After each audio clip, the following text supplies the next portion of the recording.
Olá, amigos. Na aula anterior, nós falamos sobre o conceito de violência doméstica, as formas de violência doméstica e também sobre o procedimento policial, né? Quais são as providências que a autoridade policial deve tomar ao se deparar com um caso de violência doméstica, tenha a incidência de crime ou não, não é mesmo? Na aula de hoje nós vamos falar sobre o procedimento judicial, a começar pela natureza da ação penal. Na verdade, o processamento da ação penal, a natureza da ação penal no caso da lesão corporal leve, por exemplo, e tudo mais.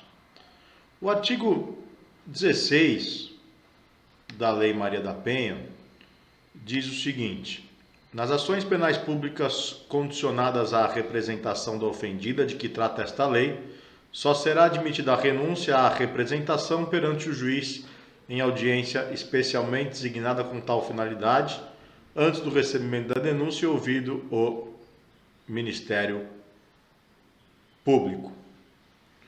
Muito bem. Então, nos crimes de natureza pública condicionada, não é? Aqueles que dependem de representação, quando incidir a Lei Maria da Penha, essa retratação da representação só poderá ser feita em juízo. Isso porque muitas vezes as vítimas, mulheres, sentem-se pressionadas a retratar a representação, não é mesmo? Sentem-se pressionadas não só no aspecto de violência psicológica ou física, mas muitas vezes no aspecto sentimental, na esperança de retomar o casamento, retomar aquela união. Por isso que a lei prevê que esta retratação da representação só possa ser feita em juízo. Nós sabemos que nos casos de ação penal pública condicionada, o Ministério Público só pode agir mediante autorização da vítima, através da representação. Essa representação se dá num prazo legal máximo de 6 meses a contar da data do fato ou do conhecimento da autoria do fato, é o que dispõe a Lei Penal Geral, né? Então, a vítima tem 6 meses para representar. Representou antes da denúncia, nos crimes de ação penal pública condicionada, a vítima pode se retratar da representação. Essa é a regra geral. Se incidir a Lei Maria da Penha, pode se retratar também? Pode, desde que seja antes da denúncia, já é a regra geral, mas desde que em audiência, tá? Audiência designada com tal finalidade. Qual que é a finalidade desse dispositivo? O que pretende o legislador? Fazer com que o juiz sinta, o Ministério Público também sintam, se a vítima está sendo pressionada a se retratar da representação ou se trata realmente de uma retratação por espontânea vontade, por livre e espontânea vontade, e não por livre e espontânea pressão, não é mesmo? Então, por isso que o legislador prevê no artigo 16 que só é possível essa retratação em juízo. E o artigo 41, isso é importante, essa questão da ação penal é importante especialmente por conta da previsão do artigo 41, porque a maior parte das ações penais que envolvem violência contra a mulher são de lesão corporal leve ou vias de fato. Por isso a importância do artigo 41, que diz o seguinte: aos crimes praticados com violência doméstica e familiar contra a mulher, independentemente da pena prevista, não se aplica a Lei 9.099, de 26 de setembro de 95, a Lei 9.099, que trata do juizado especial criminal, também do cível, mas nessa hipótese aqui, do juizado especial criminal. O que quer dizer? Que as medidas despenalizadoras da Lei 9.099 não são aplicáveis quando incidir a Lei Maria da Penha.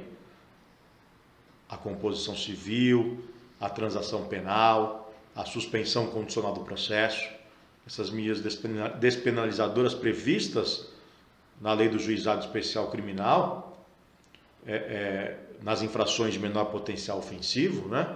Elas não são aplicáveis quando incidir a Lei Maria da Penha, nos casos de violência doméstica e familiar contra a mulher. Portanto, ainda que a lesão seja leve, ou seja uma ameaça, ou seja uma vias de fato, o acusado será processado até o fim. Por quê? Porque não se aplica a Lei 9.099 de 95. Ok?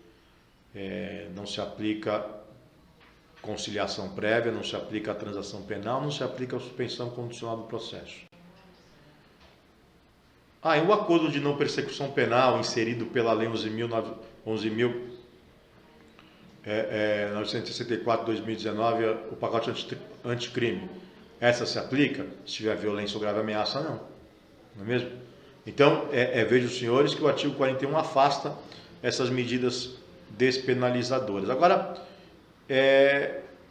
uma outra questão de suma importância é com relação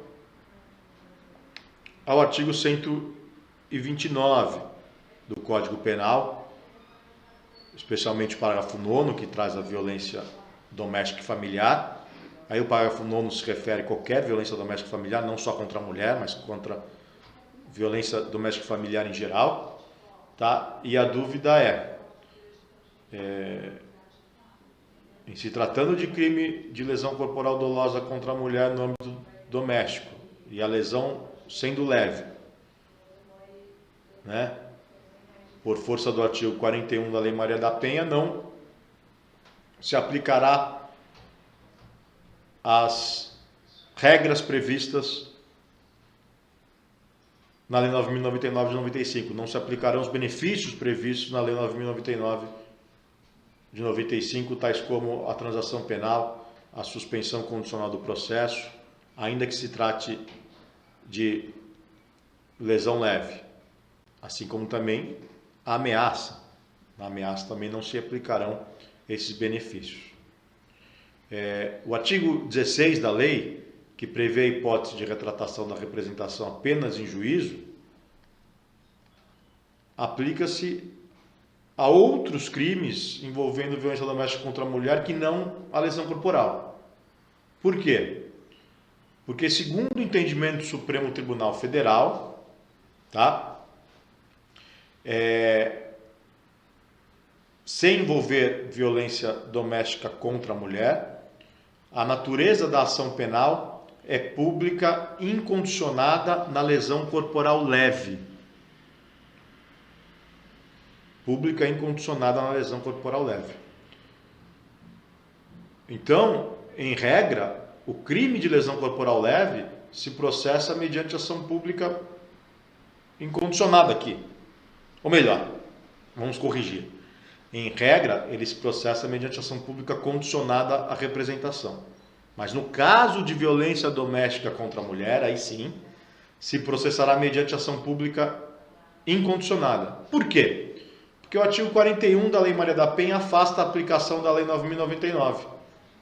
E é justamente na Lei 9.099 que se traz a natureza da ação penal na lesão leve. O artigo 88 dispõe que a natureza da ação penal no crime de lesões corporais de natureza leve é pública condicionada. Ora, se o artigo 41 afasta a Lei 9.099, afasta também a natureza da ação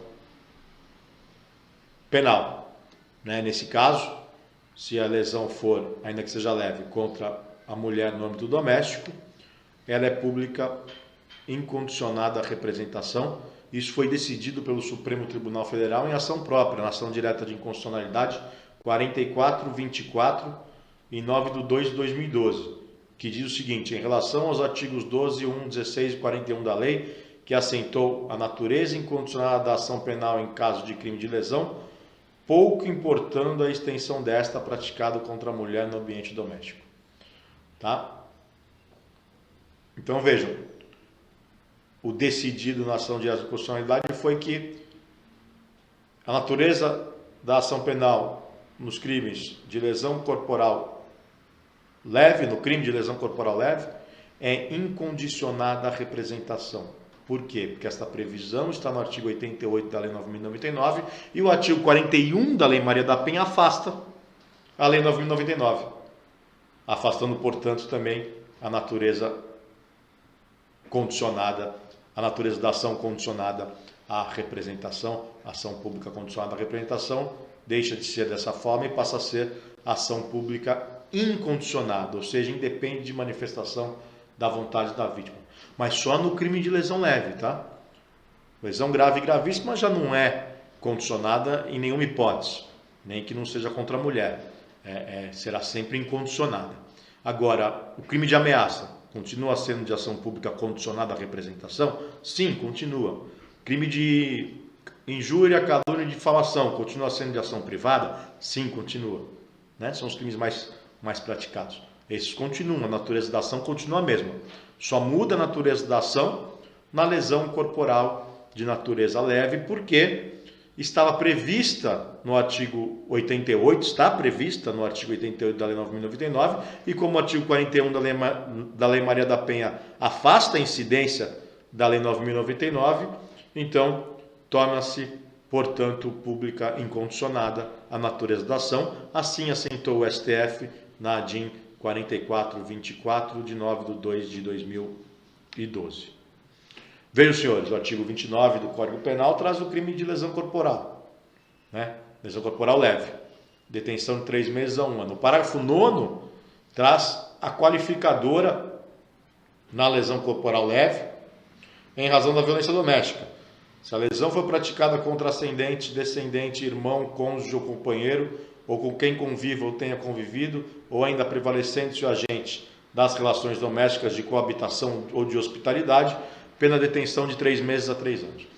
Então vejam, senhores, que na hipótese de violência doméstica a pena máxima é 3 anos, portanto não é mais crime de menor potencial ofensivo, né? Não teria o agente direito à transação penal, mas poderia ter direito à suspensão condicional do processo, uma vez que a pena mínima é inferior a 1 ano.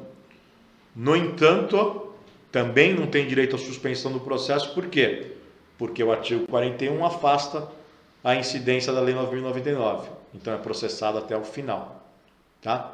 E percebam que o parágrafo 9º do artigo 129, que não se confunde com a Maria da Penha, porque aplica-se o parágrafo 9º se a violência for contra a mulher, mas aplica-se o parágrafo 9º se a violência for contra qualquer outra pessoa, desde que seja no ambiente doméstico. Vejam, senhores, ascendente, descendente, irmão, cônjuge, companheiro. Então pode atingir o homem, pode atingir o filho, né? Não só a mulher, ou quem convive ou tenha convivido ou ainda prevalecendo o agente das relações domésticas de coabitação ou de hospitalidade, como por exemplo um empregado, um parente que esteja morando provisoriamente na casa, né? Então, na verdade, a qualificadora se aplica à questão doméstica como um todo, não só contra a mulher. Mas se for contra a mulher,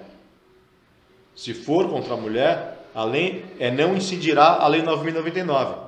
Então, se for contra a mulher, não tem a suspensão condicional do processo nesse caso, e a ação, que em regra é pública condicionada, passa a ser incondicionada.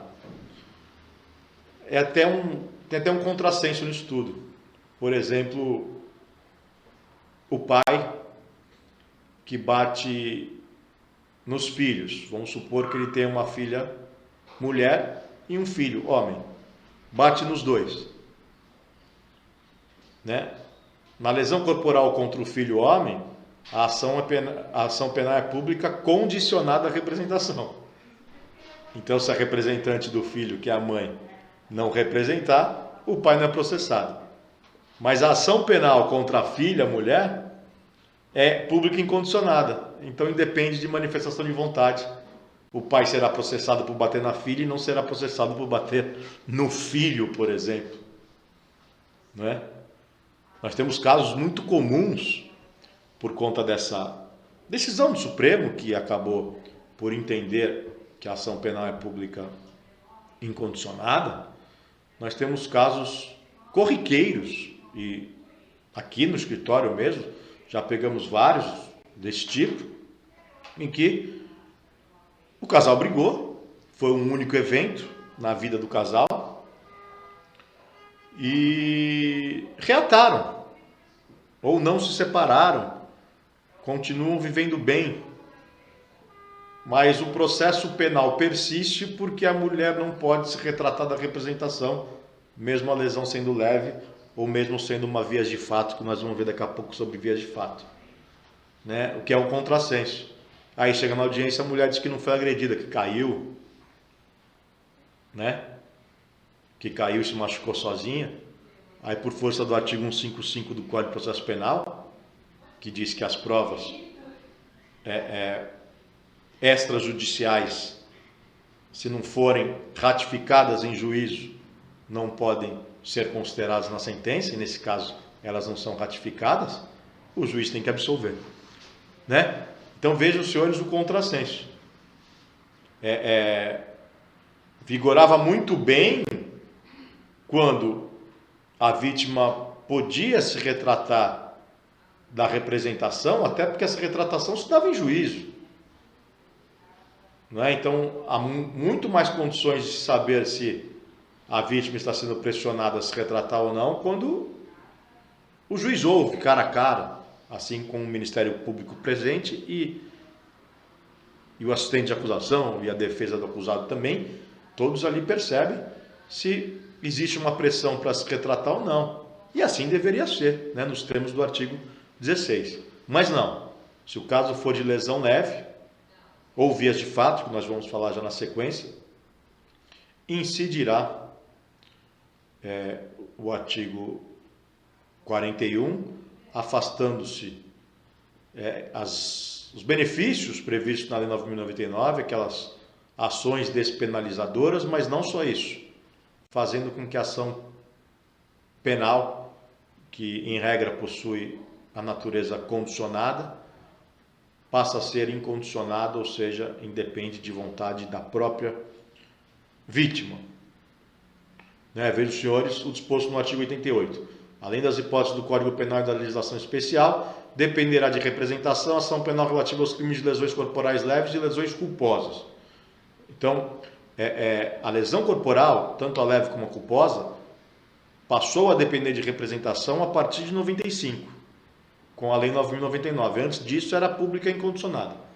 Passou a ser condicionada a partir de 95. Mas no caso de violência doméstica contra a mulher, ela será incondicionada porque o artigo 41 da Lei Maria da Penha afasta a Lei 9.099, portanto afasta o artigo 88 da Lei 9.099. E a vias de fato?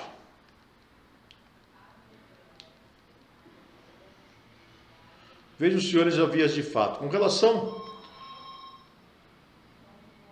à natureza da ação,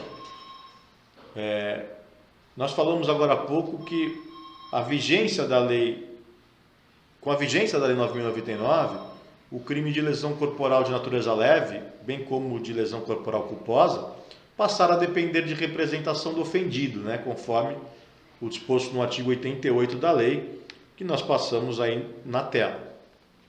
Não é mesmo? No entanto, haveria aí uma desproporcionalidade. Por quê? A ação penal referente à contravenção, que é uma infração penal inferior ao crime, né? Então, a ação penal referente à contravenção de vias de fato seria pública incondicionada. Mas a ação penal da lesão corporal de natureza leve, que é a infração mais grave, porque é crime, dependeria de representação.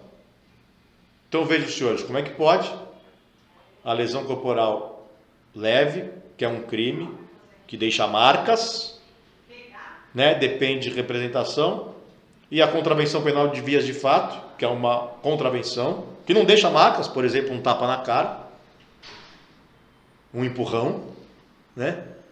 Não depende de representação.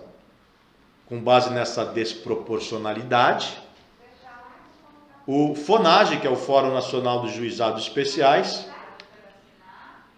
publicou o enunciado 76, que dispõe: a ação penal relativa à contravenção de vias de fato dependerá de representação. Então, vejam, senhores, por quê? Porque trata-se de uma contravenção penal, categoria inferior de infração penal, diferente do crime, que é uma categoria mais grave de infração penal. Aliás, muitas das contravenções caem em desuso, né? A lei de contravenção penal deveria ser revogada, pelo menos em quase sua totalidade, porque muitas condutas ali são completamente vazias hoje em dia, não são sequer aplicáveis. Né? Recentemente foi revogada a contravenção de mendicância, né?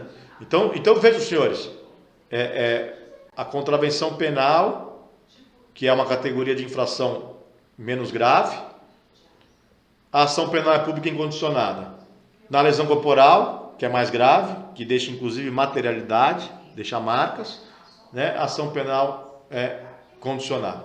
Por isso, pacificou-se esse entendimento. Mas, de qualquer forma, como esse entendimento se baseia justamente no artigo 88 da Lei 9.099, que passou a prever que a ação penal nos crimes de lesão corporal é pública incondicionada, então os tribunais têm entendido que, com relação à contravenção penal, também não precisa de representação. A ação penal é pública incondicionada se for no âmbito da violência doméstica contra a mulher. Pelos mesmos motivos dispostos na ação direta de inconstitucionalidade julgada pelo Supremo, que determinou que na lesão corporal leve a ação penal é pública incondicionada. Por quê? Porque o entendimento de que a contravenção penal de vias de fato é de ação penal pública condicionada à representação se baseava justamente nos termos do artigo 88 da Lei 9.099. Como coincidência da Maria da Penha afasta-se o artigo 88 da Lei 9.099, para vias de fato também a ação penal é pública incondicionada. Vejam, senhores, julgado do STJ, relatora ministra Maria Tereza de Assis Moura, sexta turma, de 11 de maio de 2017. Penal e processo penal, agravo regimental e recurso especial, contravenção penal, vias de fato no âmbito das relações domésticas, inaplicabilidade dos institutos despenalizadores da Lei 9.099/95, agravo regimental não provido. Os institutos despenalizadores da Lei 9.099, dentre eles a suspensão condicional do processo, não têm a aplicação no tocante às contravenções penais contempladas pela Lei Maria da Penha, agravo regimental improvido. Mas vejam, senhores, que essa decisão, e esse também é o entendimento do Supremo, mas esse entendimento é um absurdo. Por que é absurdo? O artigo 41 da Lei Maria da Penha, ele é muito claro. Aos crimes não se aplica a Lei 9.099. Aos crimes. Contravenção penal não é crime. Contravenção penal é contravenção, ou melhor, vias de fato não é crime. Vias de fato é contravenção penal. Contravenção penal é uma espécie de infração penal, mas inferior ao crime. Né? Existem duas espécies de infração penal, contravenção penal e crime. Se a lei se refere aos crimes, e a lei não se refere à infração penal, e a lei não se refere aos crimes e contravenções, mas somente aos crimes, não há que se ter uma interpretação extensiva e incluir contravenção penal. Que, repito, contravenção penal não é crime, é uma infração penal de categoria inferior. Né? Tivesse o legislador a intenção de afastar a Lei 9.099 também nas contravenções penais, que aí entra um empurrão, né? Não se justifica. Mas se a mulher tem o desejo de acabar com aquele processo, que se respeite o desejo dela, né? Até porque foi uma coisa menos grave. Não vou dizer que seja uma coisa banal, não é, mas uma coisa menos grave. Então, vejam, senhores, se o artigo 41 fala em crimes, não há que se estender essa interpretação para todas as infrações penais, incluindo-se as contravenções. Deveria o legislador dizer: as infrações penais, afasta-se o disposto da Lei 9.099. Não. Ou aos crimes e contravenções, afasta-se. Não. Fala somente aos crimes. Isso é muito claro. Né? Inclusive, já conseguimos aqui no escritório absolver um cliente com base nisso. Com base no disposto no próprio artigo 41, que fala em crimes e não em contravenção. Mas, tanto o entendimento do STJ como do Supremo, aliás, o entendimento do Supremo já foi consagrado naquele habeas corpus que nós citamos no início da aula, habeas corpus julgado pelo Pleno em matéria de repercussão geral, que entendeu como constitucional a Lei Maria da Penha. Naquele caso concreto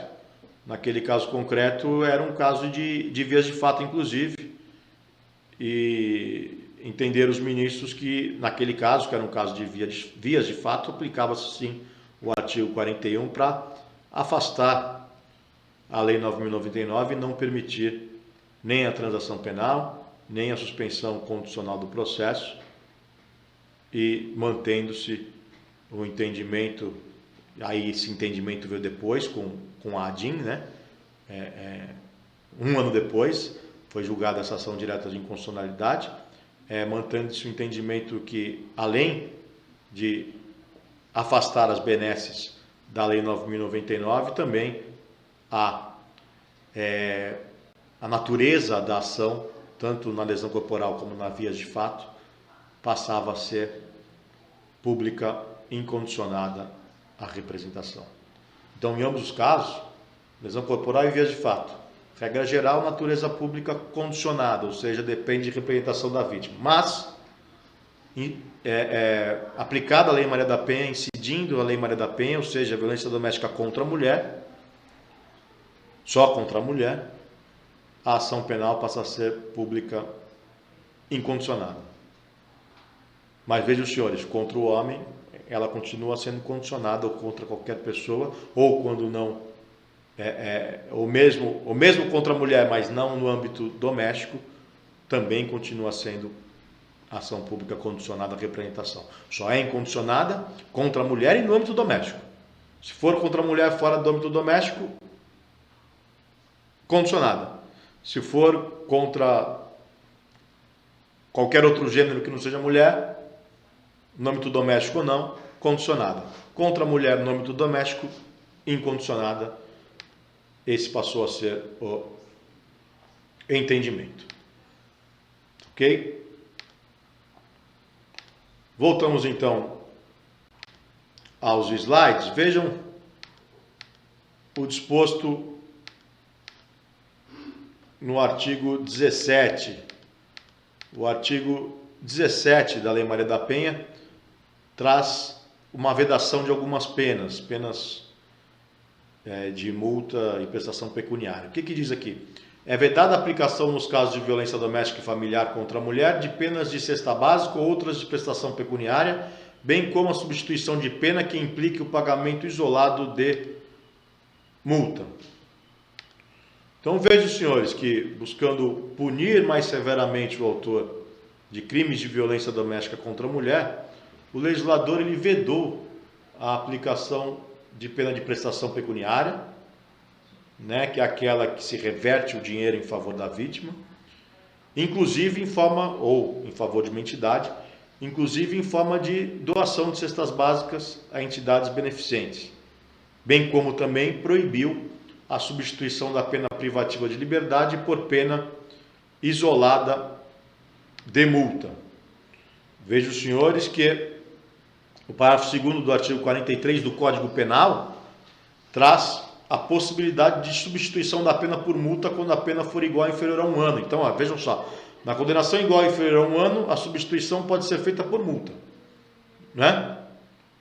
E o parágrafo 2º do artigo 60 diz que a pena privativa de liberdade aplicada não superior a 6 meses pode ser substituída por multa. Então,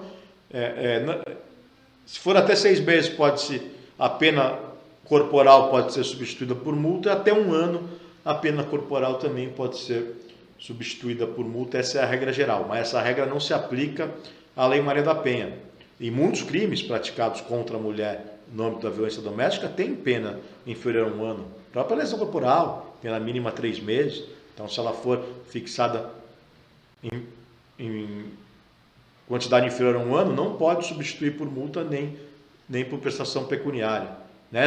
A ameaça tem pena inferior a 1 ano, também não pode ser substituído por multa ou prestação pecuniária. Então, vejo, senhores, além de afastar aqueles benefícios despenalizadores da Lei 9.099, também afasta a possibilidade de conversão em multa, né? No entanto, é vedada tão somente a substituição da pena privativa de liberdade por multa ou por prestação pecuniária, tá? Não é vedada a substituição pelas demais penas restritivas de direitos previstos no artigo 43 do Código Penal, que podem ser utilizadas em substituição. Então, afasta só o inciso 1 aqui, prestação pecuniárias. Mas a pena privativa de liberdade pode ser substituída por perda de bens e valores, por limitação de final de semana, por prestação de serviços a comunidades ou entidades públicas, por interdição temporária de direitos, né? Então, vejo, senhores, que afasta só a multa e a prestação pecuniária, o artigo 17. Mas lembrando que se o crime for de lesão corporal, como ele é um crime um crime praticado mediante violência ou grave ameaça, não se permite a substituição da pena nos termos do artigo 44 do Código Penal, né? Aí a pena será a privativa de liberdade, podendo, evidentemente, de acordo com a quantidade de pena, ser fixado o regime aberto, mas não se substitui por conta da violência ou grave ameaça, uma circunstância vedada pelo artigo 44 do Código Penal.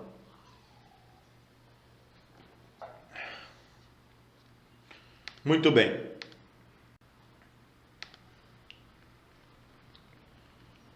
Os artigos 18 a 21 trazem as medidas protetivas de urgência a serem deferidas ou decretadas pela autoridade judiciária, pelo juiz. Nós estudamos na aula passada quais são as providências que a autoridade policial deve tomar mediante um caso de violência doméstica, né? Hoje nós estamos vendo o procedimento judicial, falamos sobre a ação penal e agora o procedimento que o juiz deve adotar. Então o artigo 18 diz: recebido o expediente com o pedido da ofendida, caberá ao juiz no prazo de 48 horas. Vejam, senhores, que nos termos do artigo 12, né, o delegado tem 48 horas para mandar o expediente à autoridade judiciária. E ao juiz, no prazo de 48 horas, conhecer o expediente do pedido e decidir sobre as medidas protetivas de urgência, aquelas que podem ter sido requeridas pela vítima, né, no dia da ocorrência.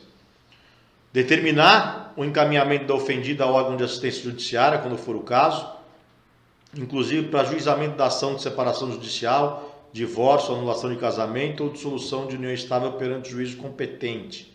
Então, para que sejam tomadas as medidas civis, né? E vejam, senhores, essas medidas protetivas, elas podem ser decretadas tanto pelo juízo criminal como pelo juízo civil, porque pode haver violência sem crime, lembra que nós falamos?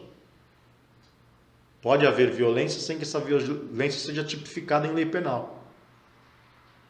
Existe um ilícito civil, né? Nesse caso, o juiz civil pode reconhecer e decretar tais medidas também, não só o juiz criminal. Comunicar ao Ministério Público para que adote as providências cabíveis, né? Determinar a apreensão imediata de arma de fogo sob a posse do agressor. Lembram que o delegado, nós falamos na aula passada, o delegado deve pesquisar se o agressor tem porte de arma, justamente para proporcionar essa medida ser decretada pela autoridade judiciária, pelo juiz de direito. Então, no atendimento inicial à mulher pela autoridade policial, a providência inclui a remessa dos autos em apartado para a autoridade judiciária, para o juiz, no prazo de 48 horas, artigo 12, inciso 3. Né? E o artigo 18, por outro lado, ele trata do recebimento desses autos pelo juiz, que determina que em 48 horas o juiz adote as providências legais de proteção à mulher. Né? Então, essas medidas protetivas urgentes, elas podem ser deferidas a requerimento seja da vítima ou a requerimento do Ministério Público. Né? E nos termos do artigo 19, a concessão pode ser imediata. Vejam, parágrafo 1º, nesse caso o juiz decide sem ouvir as partes, ou o MP, né? Obviamente que o despacho tem que ser fundamentado, ou seja, baseado em fatos concretos e considerada a necessidade e urgência sob pena de nulidade, né? Artigo 93, inciso 9 da Constituição Federal, toda decisão judicial deve ser fundamentada. Vejam, senhores, que podem ser pedidos a requerimento do Ministério Público ou da ofendida, podem ser concedidas de forma imediata, diz o parágrafo 1º.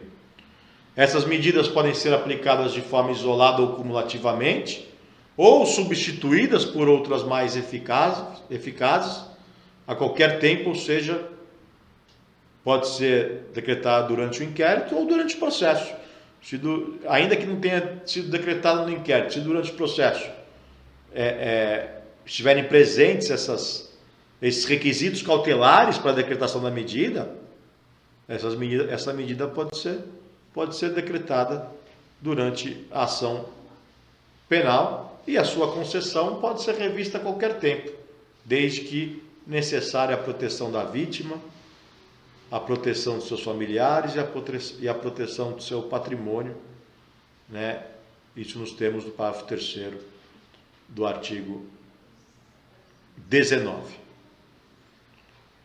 Então vejam, no prazo de 48 horas o juiz deve decidir sobre tais medidas que podem ser, claro, em caso de exceção, devidamente fundamentado, de forma imediata, ou seja, sem ouvir as partes, sem ouvir Ministério Público e Defesa. Tá bom? Muito bem. O artigo 20 fala sobre a prisão preventiva. Né? Durante a investigação e mesmo durante o processo, o juiz poderá decretar a prisão preventiva, desde que preenchidos os requisitos cautelares do artigo 312 do Código de Processo Penal. O artigo 312 do Código de Processo Penal traz requisitos cautelares de natureza processual, ou seja, para garantia do processo. Não se decreta a prisão preventiva como uma antecipação da pena, uma antecipação do cumprimento da pena. Pouco importa a gravidade do crime. O que importa é estarem presentes ou não os seus requisitos. Se ausentes os requisitos para a decretação da prisão, ou se houver uma medida mais adequada em substituição à prisão, se dá prioridade a essa medida não prisional. A prisão é medida de exceção só quando absolutamente necessária. A regra é a liberdade.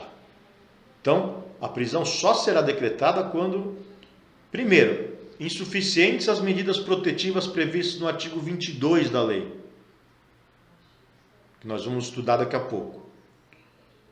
Bem como insuficientes também as medidas cautelares alternativas à prisão, que estão lá no artigo 319 do Código de Processo Penal. O artigo 319 do Código de Processo Penal traz diversas medidas alternativas à prisão cautelar. Se uma delas for suficiente, ou mais de uma forem suficientes, deve-se dar prioridade a estas medidas alternativas e não à prisão, né? Dessa forma, a prisão só será possível quando não forem cabíveis as medidas menos gravosas. Vejam, senhores, o artigo 282, parágrafos 4º e 6º do Código de Processo Penal. Né? Vamos ver o parágrafo 6º primeiro. A prisão preventiva somente será determinada quando não for cabível a sua substituição por outra medida cautelar, observado o artigo 319 deste Código, e o não cabimento da substituição por outra medida cautelar deverá ser justificado de forma fundamentada nos elementos presentes do caso concreto de forma individualizada. Essa redação foi dada pela lei anticrime, inclusive. Vejam, senhores, então, só se decreta a prisão preventiva em qualquer caso, não só na Maria da Penha, mas estamos falando especificamente aqui, mas em qualquer caso, só se decreta quando não for cabível a sua substituição por outra medida. Quais são as outras medidas? Primeiro, aquelas do artigo 22, que nós vamos estudar na sequência. Essas são as medidas cautelares, né? Para proteger a integridade da vítima. Se essas não forem suficientes, e se as medidas do artigo 319, que traz lá mais um rol grande de medidas cautelares, também não forem suficientes, aí decreta-se a prisão preventiva, desde que fundamentada com base no caso concreto, não aquela fundamentação genérica. Né? Fundamentação genérica é nula. Fundamentação genérica não deve ser levada em consideração. Ela deve ser revogada porque é nula. Toda decisão judicial deve ser fundamentada e de forma individualizada. Princípio da individualização da pena que vigora nas 3 etapas: no processo legislativo, no processo judicial e na execução da pena. Não é mesmo? Ou no caso do parágrafo 4º, no caso de descumprimento de qualquer das obrigações impostas, então, se o juiz impõe uma obrigação, dentre elas uma das previstas no artigo 22, que nós vamos estudar na sequência, né? E o réu descumpre, ou o agressor, o investigado, descumpre tais obrigações, aí o juiz, mediante requerimento do Ministério Público, do assistente ou do querelante, que é o ofendido, poderá substituir a medida, impor outra incumulação ou, em último caso, decretar a prisão preventiva nos termos do parágrafo único do artigo 312 do Código de Processo Penal. Uma outra questão importante também é que, em função do princípio da proporcionalidade, o Código de Processo Penal estabelece, em regra, que a prisão preventiva só será cabível quando imputado o crime doloso, cuja pena máxima seja superior a 4 anos, é o que diz o artigo 313, inciso 1 do Código de Processo Penal.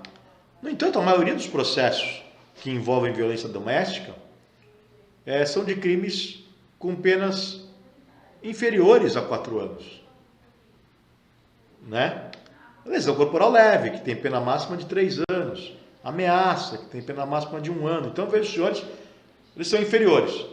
Mas quando incide a violência doméstica, mesmo a pena sendo inferior a 4, é possível a decretação da prisão preventiva, se, evidentemente, preenchidos os requisitos do artigo 312. Né? O legislador traz 2 exceções, dentre elas, para garantir as medidas protetivas de urgência em caso de violência doméstica contra a mulher. Veja, se o crime envolver violência doméstica e familiar contra a mulher, criança, adolescente, idoso, enfermo ou pessoa com deficiência, para garantir a execução das medidas protetivas de urgência. Então, a prisão preventiva só pode ser decretada se o crime for punido com pena máxima superior a 4 anos. Tá? Isso está no inciso 1 do artigo 313. Mas a lei traz essa exceção no inciso 3.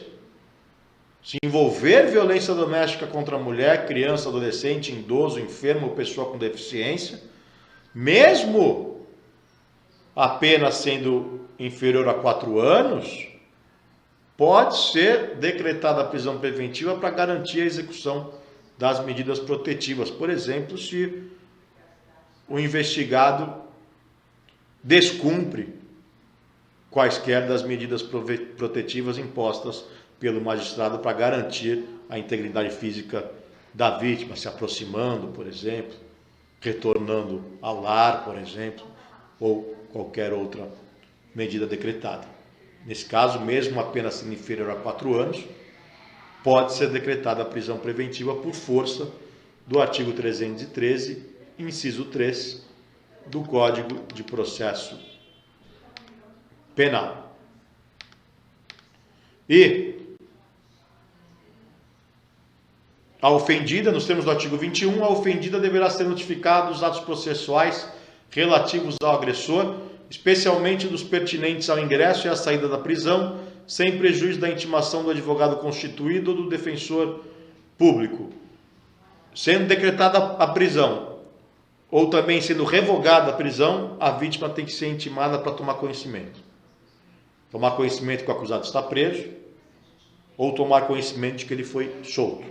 Isso é mais uma garantia, mais uma medida de forma a tentar minimizar, garantir a integridade física da própria vítima.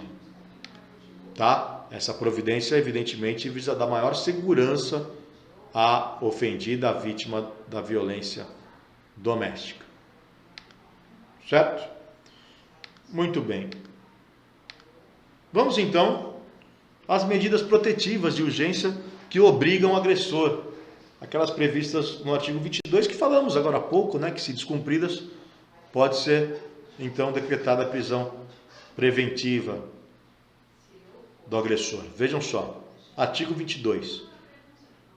Constatada a prática de violência doméstica e familiar contra a mulher, nos termos desta lei, o juiz poderá aplicar de imediato ao agressor, em conjunto ou separadamente, as seguintes medidas protetivas de urgência, entre outras. Inciso 1, suspensão da posse ou restrição do porte de armas com comunicação ao órgão competente, nos termos da Lei 10.826 de 2003. 2, afastamento do lar, domicílio ou local de convivência com a ofendida.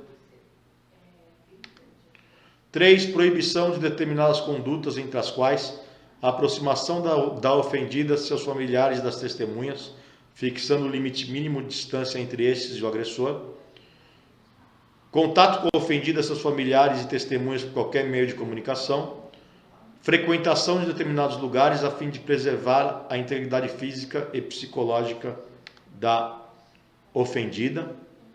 Restrição ou suspensão de visitas aos dependentes menores, ouvida a equipe de atendimento multidisciplinar ou serviço similar.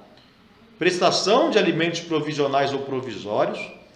Comparecimento do agressor a programa de recuperação e reeducação e acompanhamento psicossocial do agressor por meio de atendimento individual e ou em grupo de apoio. Essas duas medidas dos incisos 6 e 7 incluídas recentemente pela Lei 13.984 de 2020. Então, vejam, senhores, que o artigo 22 enumera várias medidas protetivas de urgência que, entre outras, poderão ser aplicadas de imediato ao acusado, isolada ou cumulativamente, mais de uma, né? Desde que, evidentemente, constatada a violência doméstica e familiar nos termos da presente lei, desde que também devidamente fundamentadas, né?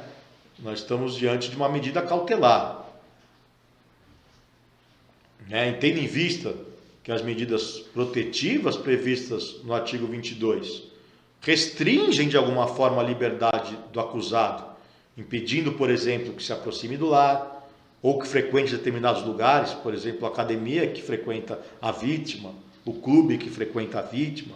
Tais medidas, elas só podem ser aplicadas, pelo menos na área penal, porque elas também podem ser aplicadas pelo juízo civil, quando não tem incidência de crime, mas pelo menos na área penal, elas só podem ser aplicadas satisfeitos os pressupostos e requisitos de toda medida cautelar, quais sejam fumus commitio delicti e o periculum libertatis. Tá? Só quando absolutamente urgente e necessária. Há de observar também o princípio da proporcionalidade. Ela deve ser urgente, necessária, adequada, além de não poder ser mais gravosa do que a sanção que eventualmente será imposta ao acusado em caso de condenação. Muito bem. Os artigos 23 e 24 determinam as medidas impostas que visam a proteção individual e patrimonial da ofendida. Vejam só. Poderá o juiz, quando necessário, sem prejuízo de outras medidas, encaminhar a ofendida e seus dependentes a programa oficial ou comunitário de proteção ou de atendimento, determinar a recondução da ofendida e de seus dependentes ao respectivo domicílio após afastamento do agressor, determinar o afastamento da ofendida do lar, sem prejuízo dos direitos relativos a bens, guarda dos filhos e alimentos, determinar a separação de corpos e, por fim, determinar a matrícula dos dependentes da ofendida em instituição de educação básica mais próxima do seu domicílio ou a transferência deles para essa instituição, independentemente da existência de vagas, incluído recentemente pela Lei 13.882 de 2019. Isso porque essa questão da educação para os filhos, isso porque muitas vezes a ofendida era abrigada para se proteger da agressão do marido, e ficava impedida de levar os filhos à escola porque ele poderia aparecer na escola para pegar os filhos ou para agredi-la. Então, querendo a ofendida mudar de colégio ou para um colégio mais próximo, por exemplo, do abrigo onde ela está, deve-se garantir a matrícula independente da existência de vaga. Isso é o que determina a lei. Então, vejam, senhores, que caberá a prudente discricionariedade do juiz a escolha das opções que melhor atendam à proteção da mulher e de seus dependentes. Mas a decisão deve ser sempre fundamentada. Por sua vez, o artigo 24 traz uma proteção patrimonial. Vejam, senhores, para a proteção patrimonial dos bens da sociedade conjugal ou daqueles de propriedade particular da mulher, o juiz poderá determinar liminarmente as seguintes medidas, entre outras. Todas as medidas de natureza civil, praticamente. Restituição de bens indevidamente subtraídos pelo agressor à ofendida, proibição temporária para a celebração de atos e contratos de compra, venda, locação de propriedade em comum, salvo expressa autorização judicial, porque há casos em que o marido se desfaz dos bens, por exemplo. Suspensão das procurações conferidas pela ofendida ao agressor, prestação de caução provisória mediante depósito judicial por perdas e danos materiais decorrentes da prática de violência doméstica e familiar contra a ofendida. Parágrafo único. Deverá o juiz oficiar o cartório competente para os fins previstos nos incisos 2 e 3 desse artigo. Então percebam que tais medidas são de proteção patrimonial e visam preservar os bens do casal ou os bens exclusivos da vítima para que não haja a indevida dilapidação. São medidas de natureza civil. Percebam, senhores, que são medidas de natureza civil. Não é mesmo? Muito bem.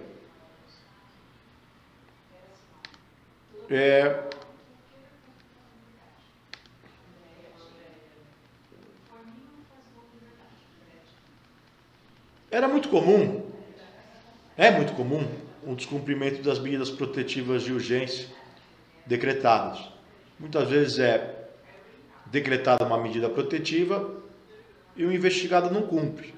Tivemos casos até de feminicídio, de morte às vítimas, né, por conta do descumprimento da medida protetiva. Antes de incluir o disposto no artigo 24A da Lei Maria da Penha, o descumprimento da medida protetiva não ensejava em crime, nem em crime de desobediência. O Superior Tribunal de Justiça e a doutrina majoritária se posicionam, sempre se posicionaram no sentido de que o descumprimento da medida protetiva de urgência prevista na Lei Maria da Penha, no artigo 22, não configura crime de desobediência. Vejo os senhores aí na tela até um julgado do STJ de relatoria do ministro Sebastião Reis Júnior, né, de 11 de março de 2014.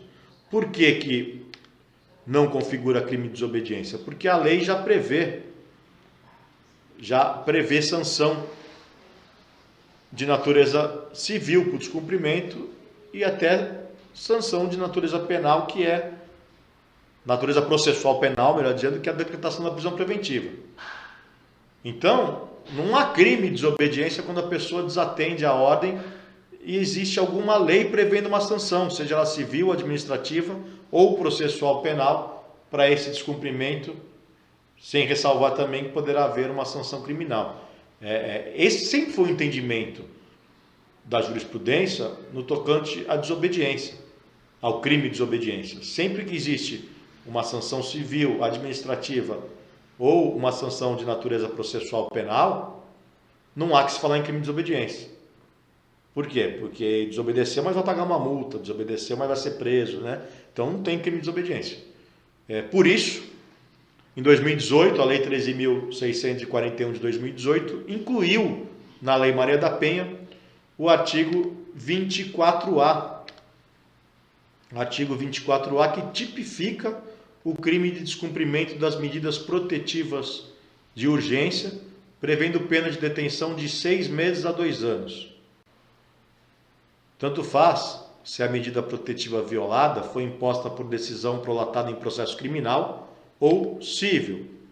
Inclusive, isso está aqui no parágrafo 1º, né? A configuração do crime independe da competência civil ou criminal do juiz que deferiu as medidas. Então, aquele que descumpre uma medida protetiva de urgência, tenha sido ela decretada pelo juiz civil, porque naquele caso, apesar da violência doméstica, não teve crime, ou tenha aquela sido decretada pelo juiz penal, porque decorrente da violência doméstica houve um crime, então, independente da competência do juízo, se descumprir o agente a medida protetiva, ele incorre no crime do artigo 24A. Né? Então, veja dessa maneira que, caso haja o descumprimento da medida protetiva de urgência, além de ser possível a decretação da prisão preventiva, que nós já vimos aqui, né? Agora há pouco, nos termos do artigo 313, incisos 3 do Código de Processo Penal, após o advento da Lei 13.641 de 2018, que incluiu o artigo 24A para prever como crime o descumprimento, o agressor pode ainda responder então por crime, previsto e tipificado nesse artigo 24A. Né? E uma outra questão interessante também é que, na hipótese de prisão em flagrante, somente o juiz poderá arbitrar fiança. É o que dispõe o parágrafo 2º da lei. A princípio, a lei comina a pena máxima de 2 anos, né? Pena máxima de 2 anos, poderia a autoridade policial arbitrar fiança. Até 4 anos pode a autoridade policial arbitrar fiança. No entanto, o parágrafo 2º, melhor dizendo, impede a autoridade policial de arbitrar fiança. Apenas o magistrado, o juiz da custódia é que poderá conceder a liberdade provisória com ou sem fiança. Né? Por quê? Porque vai avaliar se esse descumprimento da prisão preventiva, se esse descumprimento o juiz da custódia vai avaliar se o descumprimento da medida protetiva é caso de decretação da prisão preventiva ou de uma medida cautelar diferente daquela que foi imposta anteriormente. Né? Quem vai analisar isso é o juiz da custódia. Então vejam, além de estar sujeito à decretação da prisão preventiva no processo em que responde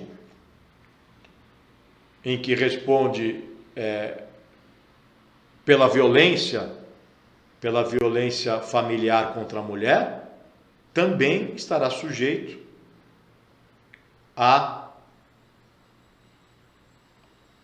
crime, né? A prática de crime, ao processo penal,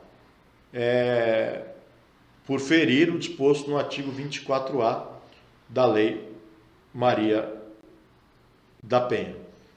Então vejam, os senhores,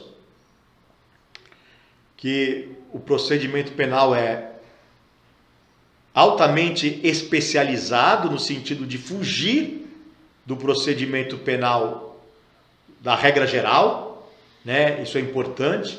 Então é importante que vocês saibam que o procedimento do processo, quando aplicável à Lei Maria da Penha, é muito diferente do procedimento comum, né? Por conta dessas especificidades, das medidas protetivas, das medidas que protegem o patrimônio, né? Do crime decorrente do descumprimento das medidas, da prisão preventiva que pode ser decretada mesmo sendo a pena inferior a 4 anos, né? Então vejam, são especificidades da Lei Maria da Penha que devem ser conhecidas por todos nós, tá? Obrigado, eu fico à disposição de vocês.